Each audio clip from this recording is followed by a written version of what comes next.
శిశువు తల్లి కడుపులో ఉన్నప్పుడు ఆ తల్లి తీసుకునే ఆహారాన్ని శిశువు తీసుకుంటా ఉన్నది. అదేవిధంగా కవల బిడ్డలు ఉన్నప్పుడు ఆ తల్లి తీసుకునే ఆహారాన్ని సమానంగా తీసుకుంటా ఉంటాయి కదా. ఒక కవల బిడ్డ ఇంకో కవల బిడ్డలో చొచ్చుకుపోతే వచ్చే అనర్థాలు ఏంటి డాక్టర్ గారు? అసలు ప్రశ్నలోనే ఒక అద్భుతం ఉందండి. ట్విన్స్లో ఒక ట్విన్లోకి ఇంకో ట్విన్ ఎలా దూరుతుంది? ట్విన్స్ రెండు చక్కగా పక్క పక్కన పెరగాలి కదా, పెరిగి ఇద్దరు కవల పిల్లలు బయటకు రావాలి కదా, 12 బిడ్డలతో మనం ఆడుకోవాలి కదా, ఇవన్నీ అనుకుంటాం తప్పితే ఒక దాని మీద ఒకటి దండయాత్ర చేయడం ఏంటి, దానిలోకి దూరి వెళ్ళిపోవడం ఏంటి? మరి దానివల్ల ఒక ట్విన్ చనిపోవడం, ఇంకో ట్విన్ అపాయంలో పడటం, ఇది చాలా అరుదైన కండిషన్ అయినప్పటికీ ఇది రియల్ పాసిబిలిటీ. ఇక్కడ చూద్దాం. ఇక్కడ రైట్ సైడ్ ఒక ట్విన్ ఉందండి, డైజైగోటిక్ అంటారు. ఇక్కడ ఒక జైగోట్ తయారైంది, అంటే స్పర్మ్ ఇక్కడి నుంచి వెళ్ళింది, ఇక్కడ ఎగ్ రిలీజ్ అయింది, ఒక పిండం ఏర్పడింది. అదేవిధంగా ఇంకా ఇటు సైడ్ ఇంకో సెకండ్ ఎగ్ కూడా రిలీజ్ అయింది, ఆ సెకండ్ జైగోట్ వచ్చి ఇక్కడ అయింది. సో ఈ రెండు వేరు జైగోట్స్ కాబట్టి వీటికి పెద్దగా డేంజర్ ఉండదు. కానీ ఇక్కడ చూద్దాం, ఇది మోనోజైగోటిక్ ట్విన్ అండి, అంటే ఒకటే జైగోట్ డివైడ్ అవ్వడం వల్ల ఒకే సంచిలో ఉంటారు. ఒకే సంచిలో ఉండి ఒకరితో ఒకరు పోటీ పడుతుంటారు. రక్త ప్రసరణకు సంబంధించిన లైనింగ్ ఇదే అండి. తల్లికి తెలియదు ఎంతమంది బిడ్డలు లోపల ఉన్నారని, అది ఎలా పంచుతుందో కూడా తెలియదండి. కేవలం బ్లడ్ ఫ్లో యొక్క అమరిక వల్ల తేడాలు వస్తాయి.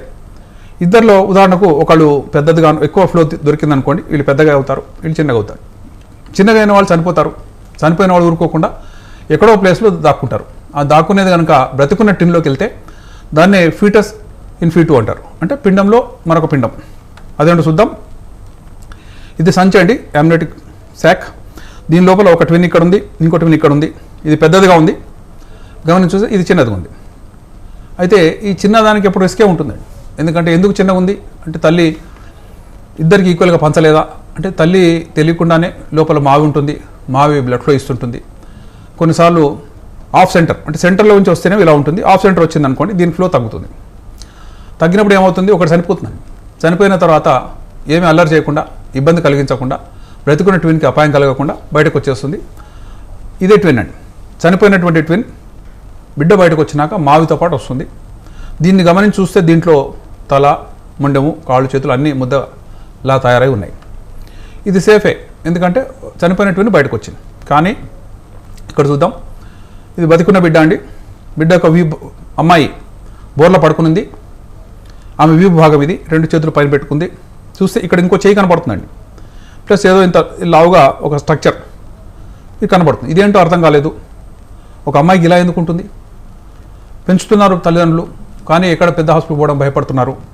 ఇదేదో అరిష్టమని, దీనివల్ల డేంజర్, సమాజానికి డేంజర్ అని, చేతబడి చేయాలని, ఈమెను వదిలేసేయాలని, వెలివేయాలని, ఇలాంటి మాటలు ఉన్నాయి తప్పితే పీజే చండీగఢ్లో మేము చదువుకుంటాం. ఇది వచ్చిందండి. ఇలాంటి పేషెంట్ వస్తే మాకు కూడా కొత్తే, మాకు కూడా వింతే, ఎందుకంటే ఇవి అరుదుగా కనబడతాయి.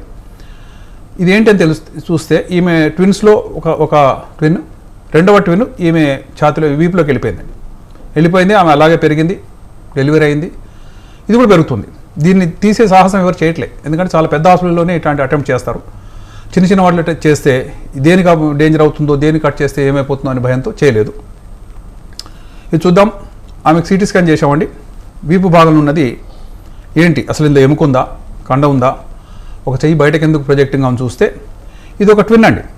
రెండవ కవల పిల్లల్లో ఒక బిడ్డ, అది ఇందులోకి వెళ్ళిపోయింది, అక్కడే పెరుగుతుంది, అక్కడ ఇమిడి ఉంది. అదృష్టవశాత్తు ఆ బిడ్డకు అపాయం కలగలేదు కాబట్టి నార్మల్గా పుట్టింది. దీన్ని కట్ చేసి తీసామండి మేము. తీసేసి మళ్ళీ దీన్ని రిపేర్ చేసాం. కష్టమే, ఎందుకంటే దాంట్లో స్పైనల్ కార్డ్ ఉంటుంది, కాళ్ళకి వెళ్ళేటువంటి నరాలు ఉంటాయి. ఎక్కడ డ్యామేజ్ అయినా సరే చెయ్యో కాలు పడిపోవచ్చు. ఈ ప్రమాదం ఉంటుంది కాబట్టి అటెంప్ట్ చేయడం చాలా కష్టం.